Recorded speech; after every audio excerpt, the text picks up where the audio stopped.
Podcasting from Woodstock, Georgia, welcome to Soul Solutions, a show where we overcome our fears and our limiting beliefs. I'm your host, author, and certified life coach, Terry Kozlowski. Episode 28, How to Improve Our Communication Skills. Being able to communicate effectively is a skill everyone needs to have. Authentic communication is more than the exchange of information. It's the ability to understand the emotions and the intentions behind the data being conveyed. It's a two-way transmission between the messenger and the receiver.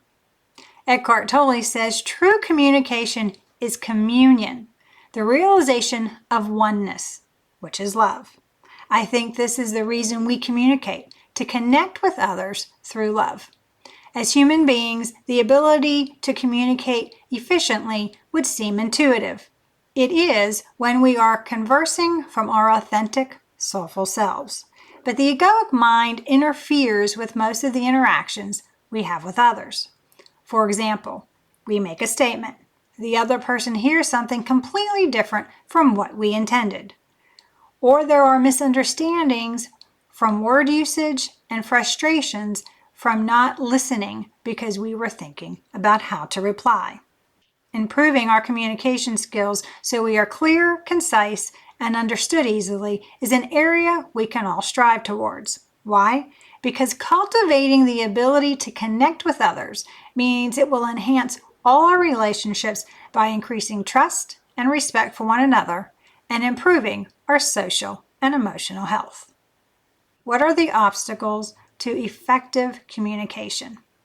Let's look at some ways in which we sabotage our interactions with others. Our emotions can wreak havoc on our ability to speak and to be understood.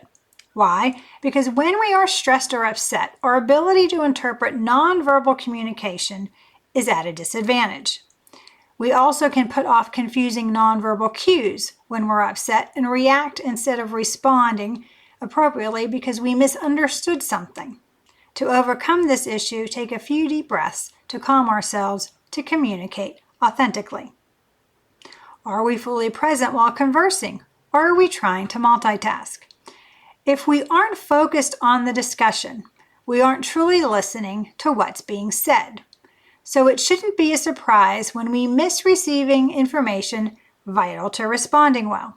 To avoid this as an impediment to communicating, become fully present with the person we are talking with. Look them in the eye as we are conversing. Not listening for comprehension is another obstacle to successful communicating. We are waiting for our turn to speak instead of genuinely hearing what is being said. In doing so, we miss pieces of data that may be significant to our understanding. Or we are interrupting the speaker because we think we know what they are trying to convey to us, which shows a complete lack of respect for the person speaking. Instead, consciously choose to listen to the speaker for full comprehension of what is being said. Then pause and prepare our response. The ego in communicating confidently. The ego gets fearful of authentic communication. Why? Because when we are genuinely conversing with another, we are sharing ourselves and our vulnerabilities. The ego doesn't enjoy being exposed. It prefers to hide those so-called weaknesses behind walls of lies and innuendos. The ego thinks that a little white lie is harmless, but it's not. Allowing the ego to pretend or withhold only makes communication more problematic and will harm our relationships. For us to connect authentically with others, we need to speak from a place of confidence. We need to know ourselves and value our opinions. We need to express ourselves without encroaching on others. We need to be able to convey anger or other negative feelings respectfully, which is imperative to our dealing with others. Seek honest feedback to test how effective we are at communicating with others. Then heed the information. Accept compliments and criticism in ways that support us to learn from the experience. Openly receiving feedback helps us improve our lives. Asking for support when we need it shows others we know our skill set and are unafraid to ask for their assistance. Learning to tell others no without feeling bad or setting personal boundaries so we aren't taken advantage of are ways to communicate confidently. Being assertive can be done with compassion. It entails seeing the other person's perspective and then stating our position from a place of love. Sometimes looking for alternatives can allow everyone to feel good about the exchange. Sarcasm and communicating. The definition of sarcasm is using irony to mock or convey contempt. Although irony can be humorous, mocking is cruel, and conveying contempt is not a positive way to communicate.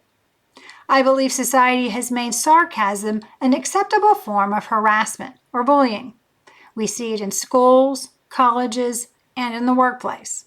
When we hear a sarcastic statement, we laugh. We share cynical memes on our social media. It has become an invasive yet acceptable form of comedy in our culture, despite its disrespectful and scornful nature. We see it in our relationships as those cheap shots we take at our friends and family that cause everyone to laugh. Let's reevaluate this form of disrespect and unloving cynicism, and instead show compassion and empathy when we are using humor in our conversations. Humor can help lighten the discussions, but it needs to be gentle and respectful. The playfulness reminds us not to take things so seriously. The basics of nonverbal communication. Studies have shown that up to 55% of our communication is done nonverbally. So we base most of what we comprehend on nonverbal cues and not the words we use. Our body language, facial expressions, gestures, eye contact, posture, tone of voice, muscle tension, and breathing tells others more than the words spoken. Through these nonverbal ways, we tell others how we authentically feel, and even the ego can't suppress those cues. We can tell when someone is closed. The person is avoiding eye contact. They may cross their arms in front of their chest or tap their foot, showing us their impatience. This defensive posturing makes effective communication difficult. We need to be open, arms down, relaxed, and maintaining eye contact to truly connect with others. Everyone has subtle differences in their physical signals, so we need to know that not everyone responds the same way. We also need to understand there are cultural differences as well. Some examples of nonverbal communication are as follows. Folding arms in front of the person may seem that they're feeling defensive or closed off. Lack of eye contact may mean they're not interested in what's being said, are ashamed of something, or find it difficult to talk about the subject matter. A louder, more aggressive tone may mean the person is escalating the discussion and becoming emotionally involved. It might also suggest they feel like they're not being heard or understood. Someone who's turned away from us may mean that they're disinterested or being closed off.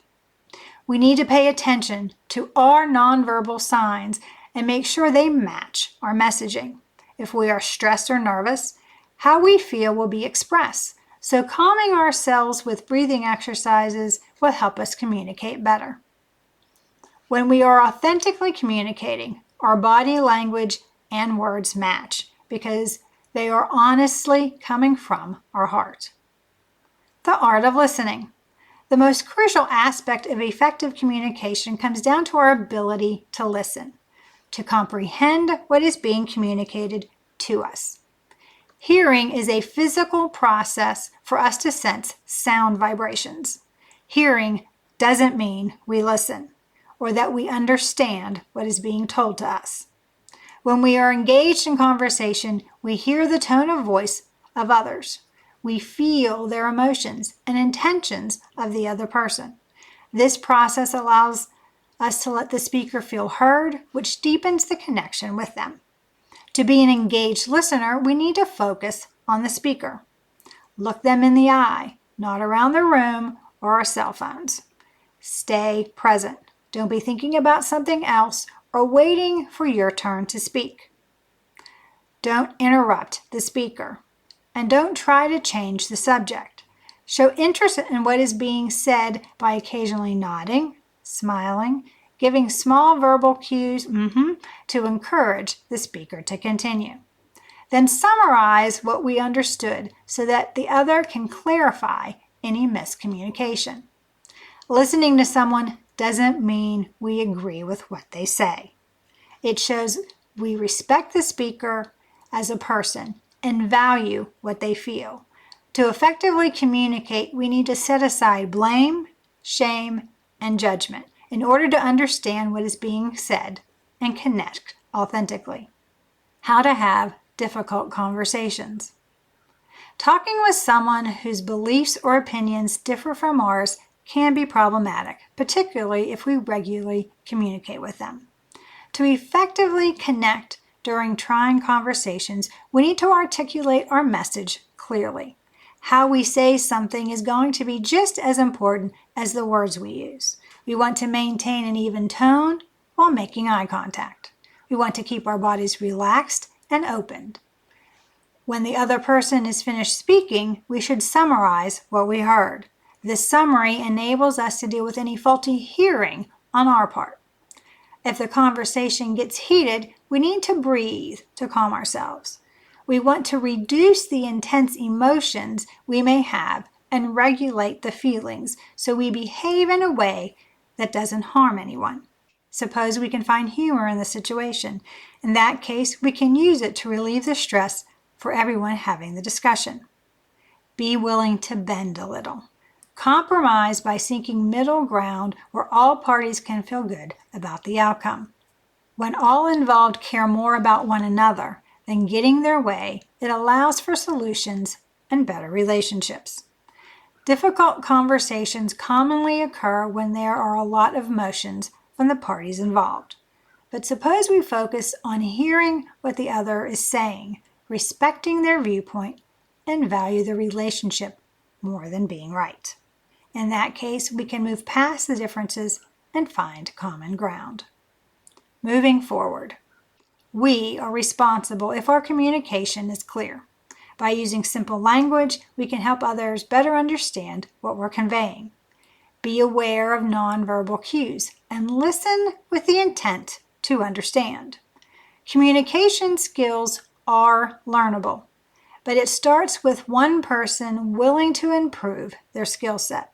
By improving our communication skills, we can master difficult conversations, make ourselves be heard, and make authentic connections with others. These skills enable us to make others feel heard, understood, and respected. Our relationships don't exist in a void. They occur between two human beings who bring their emotions, experiences, and expectations into every conversation. It's through authentic listening that we lower stress, tension, and can calm others. Why? Because when we are honestly heard and understood, we feel respected. Thus, authentic connections are made. Do you need support to help you communicate more effectively? Do you want a strategy to help you overcome the ego's limiting beliefs and live a successful life? If so, please reach out to me at terrykozlowski.com where we can put together an action plan where you can create the life you desire. Get your free blueprint to overcoming fear as a preview of my forthcoming book, Raven Transcending Fear, coming out in March. The link is in the show notes. Thanks for listening to Soul Solutions with Terry Kozlowski. If you'd like the show and want to learn more, check out terrykozlowski.com where you can find the links to everything we talked about in this episode. Please subscribe to the show so you'll never miss an episode as we overcome our fears and our limiting beliefs.